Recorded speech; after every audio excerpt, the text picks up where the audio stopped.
Bismillah ar-Rahman ar-Rahim. Dastur Madad. If you're living your life as a Muslim, you don't have to go out and try to be a da'i or a dawah, because you're living your life as a Muslim. Your life is going to call people to truth.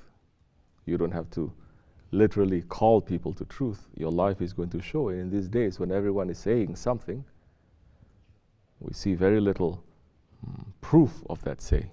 So don't say. Fill your life with the light of the Prophet ﷺ. Fill your life with adab and with justice and with knowledge and with awareness. Don't be in ghaflat. This is new. This is not new.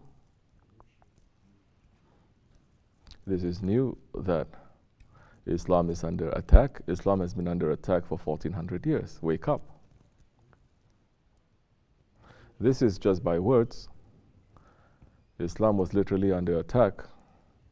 All countries coming together. We just finished commemorating the War of Gallipoli, isn't it? Chanakale. Whole world is coming together. This is not new. It's new to us because we are experiencing it now. Before we come up with theories about how to behave, what to say, it's not for nothing that we have 1,400 years of Islam and Muslims and experience to take from. Why are we not taking? If we're calling ourselves the ones who follow the traditions of the Prophet and who are in the majority, then we must look to the traditions of the Prophet ﷺ. Yes, there is so much backlash. The Muslims. What are you going to do? Are you going to stand up and do what? And to defend and to say? What is it that has not been said for 1400 years about Islam? What is it that is stopping now? That is the age where we have information literally on our fingertips for people not to know basic knowledge about Islam. What is stopping? So it is not information. It is not going out to counteract, to engage people. It is not that. Or especially to be in the defensive. It is to live as Muslims now. It is to live our lives cleanly, purely, according to the Sunnah. Then, that time, yes, there are going to be people who are curious and they will ask and we will answer. There are people who are looking and we are here. We do not proselytize. You understand? They look and they see and they think. There is no compulsion to religion. So now, those who want to believe things about Islam wrongly, it is so easy for them to know that the answer that they're looking for can be found everywhere. But what is stopping them from looking and finding the right answer? It is not knowledge, it is not information. Now we're talking about the ego. The ego now. And this ego is not present, we are saying, in unbelievers, not in Muslims. In Jews, not in Christians. In Christians, not in Muslims. No, everyone has this now. Everyone has this sickness of the heart. That the truth is there and you're not seeing. This is beyond dogma. This is beyond belief. This deals with stubbornness and anger. This has to do with jealousy and arrogance. And believe it or not, there are a lot of Americans who are sincere. Yes, they have been misinformed. But a lot of people are drunk. What do you do to a drunk person? You wait for him to sober up, then you speak. You're trying to fight with a drunk person. You're trying to fight with a drunk mob. Don't. Why are you doing that? It's just something that the Holy Prophet ﷺ taught the Sahabi Kiram of the awliya Allah, the friends of Allah, that they are teaching. If you really believe in that and you live according to that, you will be under protection. I just read Lower Manhattan today, for no reason, a woman's face was being gashed. She was slashed in the face. In Manhattan. This is wrong, of course. This is very unfortunate, of course. And do such things happen? Yes, they happen. Do they happen to Muslims? Why are we shocked? It's been happening to Muslims for a very long time. It has been happening to non-Muslims for a very long time. People want an occasion to hate as much as they want an occasion to love. So, what do you do when there's an angry mob outside and you are alone? You're going to go out and engage with them? Go ahead, you may. That is not the way of Islam too. What, to put yourself there and then to be killed and to say, I'm a martyr? Do you have permission now? Do you have the authority now? Are you in the right faith now and the right strength to be able to show Islam properly? You're not. Then be busy with yourself. And if you're busy with yourself, like the bees, they're busy with themselves, they start making honey. And when honey is made, then all the other bees will start coming too. All the other insects will start coming too. You're going to attract. For 1400 years, we've been busy making honey. We're not going out to steal other people's honey or to tell them, look, this is what you have to believe. No. So, those who want to hate, they're not going to listen to your reason. But those who are curious, well, of course you have to speak. But when you speak, speak with faith. This is a wake-up call for the Muslims. This is a wake-up call for us.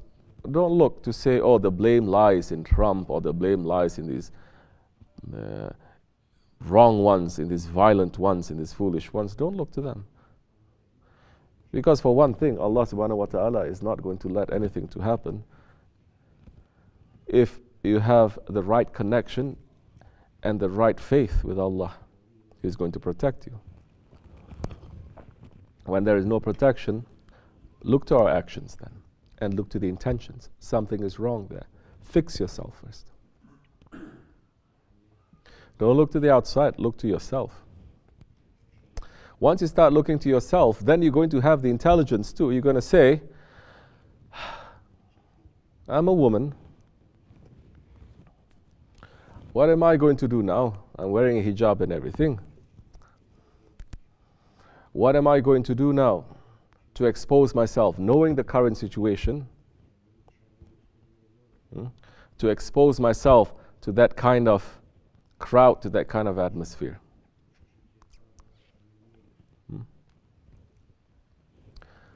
There are so many who are compelled to. Definitely they're compelled to. And there are so many people who are not harmed. They should have been, but they are not, because protection is on them. There is a necessity there for them, and they are they have protection there. But what we are doing now, Prophet ﷺ is saying, you should not put yourself in the way of harm. And there is a reason there. Now, for women, for example, who wear the hijab. Hijab is tasatur. Tasatur is modesty. Modesty means that if it's not necessary, you're not going to expose yourself, whether physically, spiritually, in any way. There's not just to women, it's also to men. If you say they're only doing that because we are Muslims and we look Muslim, well, we look Muslim too. In fact, it's unmistakable when we go out there, people are going to say we are Muslims. Some, they may melt, you don't really know. But we're carrying certain traditions. We have traveled from east to west throughout the entire continent, but there seems to be protection there. We're not challenging anyone. We're not looking for a fight. We're going to where people are inviting us to sit and to speak and to remember about Allah and to give highest praises to the Prophet ﷺ and to remember our Shaykh. Now, we go. Our intention is clear now. Live simple. That time you're not going to find yourself into so many messy situations like that. So what are we saying? If we live our lives according to the teachings of Islam, according to the teachings of the Prophet ﷺ, and according to the teachings of our Shaykh now, then there'll be more protection coming there, because we're not making things up. We're not just having our own opinions about things. And if there's a great deal of negativity that is around us, what was the Holy Prophet ﷺ's advice? More than advice, what did he do? What did the companions do? What did they do? No one can say that the Muslims today have never been more, say, terrorized. No, Muslims in the past have been more terrorized. We're having the best of times here, really. We forgot about what happened to the Prophet 13 years in Mecca. We forgot what happened to them when they ran. They didn't run when they migrated to Medina 10 years. Do we not know what happened to Baghdad with the Mongols? Do we not know what happened to Andalusia with the reconquistadors? Do we not know what has happened through time and time again? Whether it's through the hands of the unbelievers or those ones inside of Islam, the Muslims themselves who want to raise fitna and bloodshed. This has happened.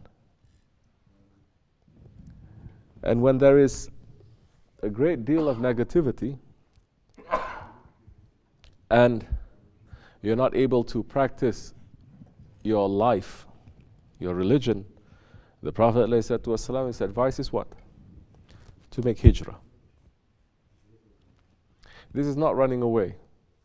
The most important thing now is what? Is for you to worship. To live your life as a Muslim and to be able to live it in an Islamic lifestyle. That is the most important thing. So now he migrated to make the hijrah. What are we doing here? This is what we have done. We didn't come up here because the city was treating us badly, No. We made a hijrah also because we say we want to leave the ignorance that is around us and the ignorance that we've carried inside of us, the jahiliyyah. And we want to leave that, and we want to make the migration, the hijrah, to be able to come to a place to be able to practice cleanly. This has always been the practice of Islam now. If you find yourself in a situation when there's so much negativity, you don't have to be a genius to know if your life is in danger, you leave. Yes, try to find help. Yes, try to let the authorities know. But the safest thing to do is to leave. Now, are we saying you're going to leave and you're going to quit and you're going to... No. Find another place where you are not going to be oppressed. What about standing up for truth? What about getting together? What about fighting against this? This is when the wisdom of the awliya comes in, the wisdom of the Prophet ﷺ, saying what is going to happen in these times and what we should do. Holy Prophet ﷺ said, after me there will be the Khulafai Rashidin. After the Khulafai Rashidin, it will enter the age of kings. Kings will come. After the kings, the sultans will come. Meaning sultans, meaning authority. They will rule the world according to Islam with authority. After the sultans, there will be a century, a period of time of Jababira. Jababira means what? Tyranny, oppression, terrorism. And he says, when this time enters, whatever simple lifestyle that you can practice, whatever small knowledge that you have, take it to the mountains. He literally said that, although there are so many other meanings to that. Live your life simply. Don't run around too much. Because Allah has given this 100 years, this period of time, to the oppressors, to the tyrants. He says, don't fight them. You cannot win. Wait for Sahibu Zaman to come. My grandson, Muhammad Mahdi alayhi salam, who's going to appear, keep yourself clean. Have a simple lifestyle and prepare yourself for that. This is what we're doing. And this is what believers that they are doing. And this is what people who are also, maybe they don't call themselves Muslims, but they are not liking and believing in this system that we are living in. And they say we want to live a simple lifestyle. We don't want to engage in this system anymore. We want to live clean. They're looking around, they see everywhere there's such dirtiness. It's dirty because we've made it dirty. This world has become more dirty. The water has become more dirty. The air has become more dirty. The people that we look up to protect us, they become more corrupt. Now we decide to move back and not engage in this system so much, in this dunya so much, and to keep ourselves clean, inshallah. Then we'll be counted as those ones who are preparing ourselves for Mahdi alayhi salam. It is important. This is what we're trying to do. But people come, and they are coming, and they are saying, why are you doing these things? These Muslims are doing this and this and this. You will know if they want to have a conversation. You don't have to be a genius to know that they want to have a conversation. It's easy to have a conversation. If they're there spoiling for a fight, it's the worst time for a conversation. If they're there to argue, it is the worst time to have a conversation. What do? You don't insist. Either you're going to wait until the person calms down, if he wants to speak, or you move away and you say, Lakum dinukum waliyatin, to you your religion and to me mine, because now majority of the so-called defenders of the faith also, they're not doing too much. Part of the system too. So we pull ourselves back. This much that we are doing, inshallah. And we are not telling our women to take off the hijabs, never. We're not telling our men to take off their turbans. We're not telling our men to, because of the situation now, to stop wearing the kufi outside or to look Muslim. If anything, we're doing more. We're not doing that to show off, but we're doing that stepping on our own ego too. Now it feels like whatever that we're doing, the sunnah that we're doing, it is like holding a fire. Let it burn a little bit. Allah is watching. Who is liking that? Allah is liking it. The Prophet is liking it. The friends of Allah, they are liking it. It is enough.